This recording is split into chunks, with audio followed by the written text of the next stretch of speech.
Oh, hey guys, the Fire Brothers here. I totally wasn't just listening to the thick of it for the 48th time.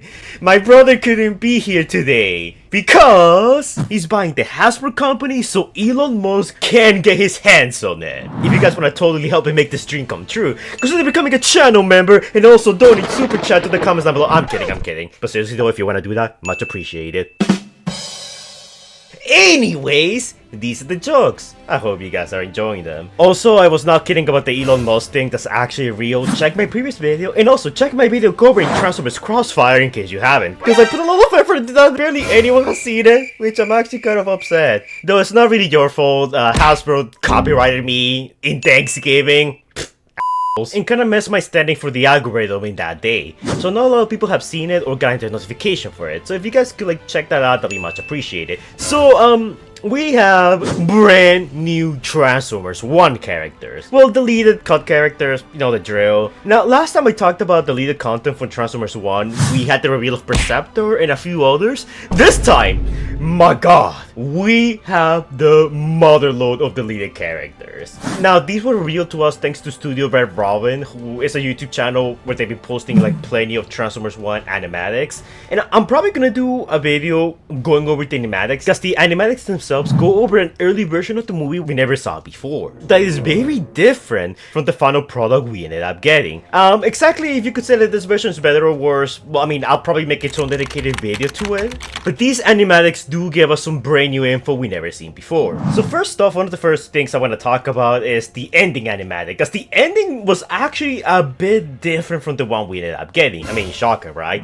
So for this ending, we see the aftermath of Megatron and his Decepticons leaving to the surface. And we see them actually, you know, witness the flowing energon going across the planet. And we also see Soundwave without his mask on, which, I mean, it could have probably just been done for the animatic, but I don't know, to me, just looks so cursed. And we see that him and the other Decepticons are actually pretty happy about this. They no longer have to scavenge for energon, and now there's enough for everyone. But Megatron is not having it. He's still pretty angry about Primus choosing the inferior Orion in his eyes as opposed to him. He neglects this gift and takes his Decepticons far away from it, which I think they should have been kept in the movie. It would have made Megatron feel more resentful to the point that, you know, his anger and jealousy just drives him even further away from Optimus and the Autobots. Because by the end of the movie, we see the Decepticons and they're in like this weird volcano and there's no energon around. So meaning that they're in a place where, you know, they actively chose to run away from the truth. They actively chose to run away from the fact that they were wrong. Again, I've seen a lot of people, and this is actually very true, like, you know, make a lot of similarities to Paradise Lost when it comes to Megatron, you know, the story of Lucifer, you know, cast out of heaven because of his own pride and then forming his own little pandemonium in hell, which is symbolism that I genuinely really do like. After that, we see the Transformers in the ending scene, you know, getting the T-cogs, much like happening in the film. However, a big difference, first off, is the characters that appear in it and the music. The music is a rival to Earth, and I still think, and look, I love the music for Transformers 1, with the exception of the main theme song, If I Fall. Like, I think it's better than Torches, but I still really don't like it.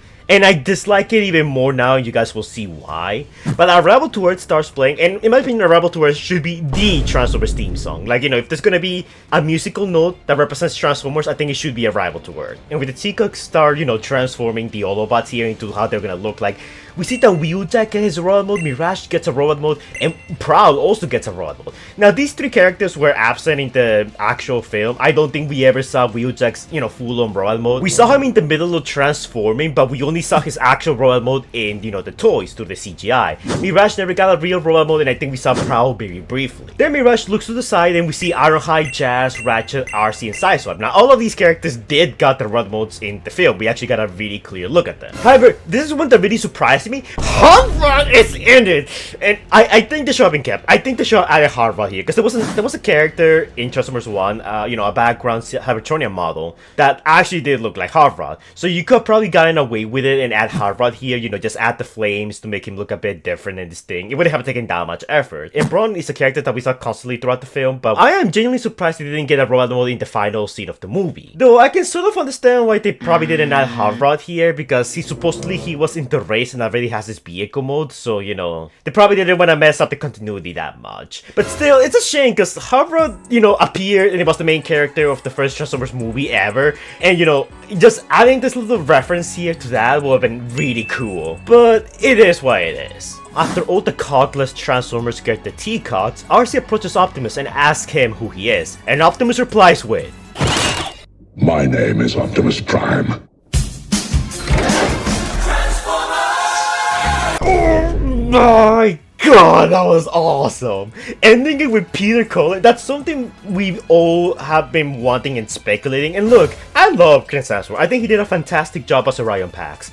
But as Optimus Prime, I think Peter Cullen should have come in the end and voiced them to connect better to the movies and everything else. And yes, I know Transformers 1 is his own little continuity and that's all well and good. But I mean, Peter Cullen is Optimus Prime. So you should have added him here, in all honesty. But they probably did it because, you know, had Transformers 1 actually succeeded at the box office and we got sequels, maybe they wanted to use Deathsaurus for his star power. Which, I'll be honest, that looks very silly now, considering how Transformers 1 performed despite the quote-unquote celebrity casting that they did. In all honesty, they should just stop giving roles to celebrities and just actually get into voice actors. Like, no offense to, like, the cast, like, all of them did a fantastic job, Sentinel Prime's voice actor especially. But imagine how much of that budget could have been saved had they just hired regular voice actors with, you know, years of experience and talent. But it is what it is.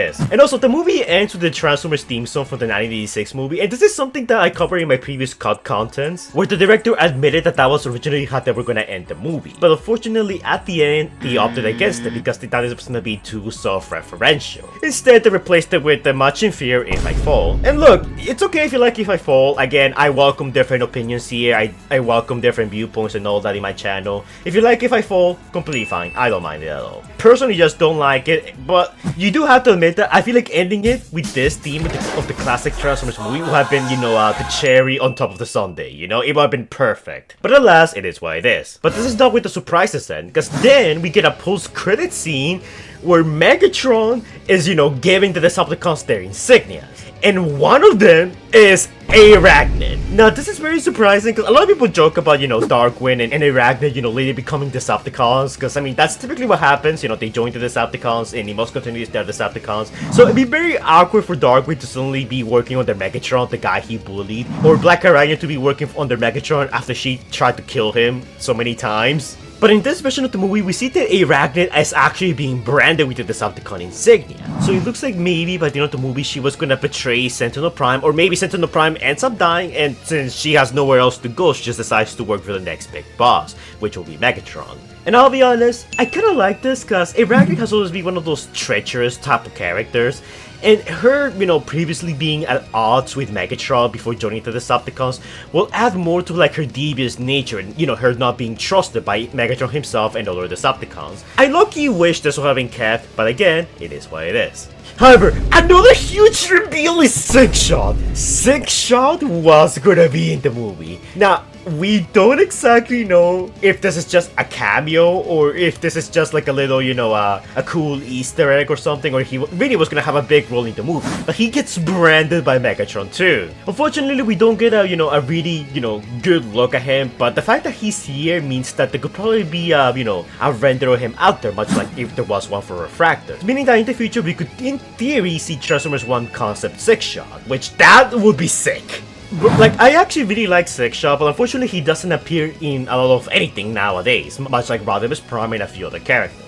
And then the scene ends pretty much how he did in the movie, with Megatron telling his Decepticons to rise up and they all cheer for him. I don't know if I like this ending better than the one we ended up getting, because the way Transformers 1 ended was perfect, but I kinda wish we got to see, you know, Megatron and his Decepticons witnessing the energy flow again, Arachnid joining the Decepticons, Sixshot, Hot Rod, all those characters, and, you know, the Transformers theme song. There's elements I kinda wish would have been kept, but sadly it is what it is. Also, a little thing before we go on, I want to give an art shout out to Fumi from my Discord server who submitted this artwork or her of his alternate universe Optimus Prime, and it looks really good. Not gonna lie, it gives me Shockwave vibes with that huge cannon, but you know what? I'm all for, taking creative liberties when designing Transformers characters and, making them look more unique and distinct. And this looks pretty cool. Keep up the good work, man, and if you guys wanna submit artworks I can feature on my videos, then, link to the Discord in the description down below, and make sure to do it in the art section. I'm always more than happy to show my community this artwork. But besides that, something else I wanna say is that, reminder, I'm selling some of my Transformers figures on eBay. Yeah, you know the drill, I mention it in every single video. I'm trying to give good old Age of Extinction Drift here at home, but no one wants to adopt him.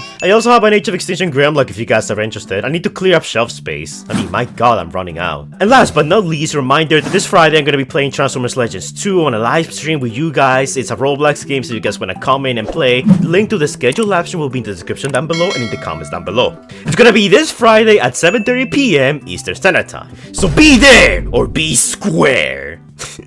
I always wanted to say that. But anyways, that's enough shilling. Back to the video. Now, we're not exactly done with characters that were newly revealed through this animatics. In the second animatic that was revealed not too long ago called Back to Iacon, we see that one of the cut characters early on was actually Deathsaurus. Here we can see him, he's huge. If you see them side by side here, yeah, it's definitely Deathsaurus. They don't call him Deathsaurus, they call him DS, and he basically builds a little tunnel for them to, infiltrate Back to Iacon, infiltrate through the mines. He's apparently in cahoots with the Decepticons or like the High Guard as of this point, and instead of, Optimus and Lida and the High Guard, infiltrating Iacon. This time around, at least early on, it was planned for Orion, Lida, Bumblebee, and Starscream to be the ones to do it. I think this is actually kinda cool. Like, it would have been really awesome to see Starscream interact with early Orion and Lida and Bumblebee before becoming sworn enemies. So they managed to sneak past the guards and hijack the train that we see in the movie. They used it to go all the way to Iacon to infiltrate Sentinel Prime's tower to liberate their friends that were previously captured. Which is something that we actually get to see in the Transformers 1 Sentinel Prime attack storyboard. However, something I want to make clear is that these animatics are operating with different versions of the early script. Because in the early script, at one point we were gonna get this, Bumblebee, Elita 1, Optimus, Orion, and Starscream teaming up to infiltrate Iacon. In another version of the movie, instead of that happening, Bumblebee, Elita 1, and Orion were the ones who were gonna be captured and taken straight to Iacon, which this version of the movie is the one we get to see in the animatic called Dungeon Talks, where interestingly enough, they get thrown in jail, and in there, they actually found Alpha Trion, who in this version of the movie wasn't killed off by Sentinel. And apparently they also state that Alpha Trion told them to find the High Guard. As for what purpose is not made clear, but they also acknowledge that they now call themselves Decepticons. So in this version of the movie, Decepticons are gonna be established way earlier in the film. And the whole scene is basically the group questioning Alpha Trion about his decision and where they can find the Matrix. And Alpha Trion basically reveals to them that yeah, the Matrix, no one has it. Like, it's something that kind of comes to you for someone who's worthy. And he sent them on that path to prove their worthiness. Before having a chat with Orion and pseudo inspiring him to actually act like the leader he's supposed to be so he can earn the Matrix. And I'm not gonna lie, I'm kinda glad this got cut because I feel like Alpha Trion living this long, first of all, is less dramatic. And on the second point, this is played for jokes and everyone's very mean-spirited. No, like, seriously, check the animatic by yourself. The comments that Leader 1, Beast 127, and even Alpha Trion himself make are very mean-spirited, Marvel-esque type of humor. And you can tell that this version of the movie was supposed to be more jokes-heavy,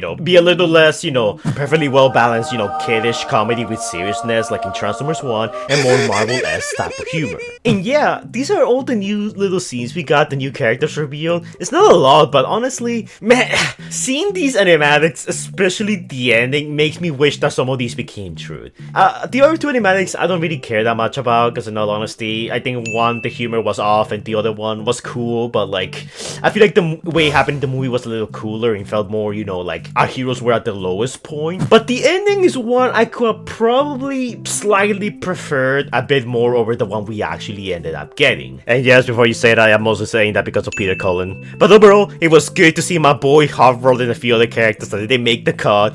Maybe we'll get Studio Series concepts of them, because I mean, we're probably gonna get one for Refractor since, he has his own finished CGI render and everything. But as for Deathsaurus, Hot-Rod, Brawn, and Sixshot, only time will tell. But yeah guys, it looks like we're getting more Transformers 1 deleted/cut content as the days go on, exactly as I predicted. Again, I recommend subscribing to Studio Red Robin just because they're constantly putting animatics of Transformers 1. So my guess is that in a couple of weeks from here they'll probably post a few more. I think they're running out, but I think there should still be a few more that they might do. So, you know, just in case they do, I do recommend subscribing and, you know, staying alert to whatever they end up posting. But yeah guys, that's pretty much it for this video. I just wanted to talk about this because I didn't get a chance to. Because again, I was out of New York, I wasn't home, so I couldn't record anything. I was out on Thanksgiving dinner with my family, my wife and kids. You know how it is. But I want to hear from you guys in the comments down below. What do you think about these animatics? Do you think they did the right thing by cutting them? And out of all the characters that appear here, which one would you have loved to see in the movie? Personally, you already know,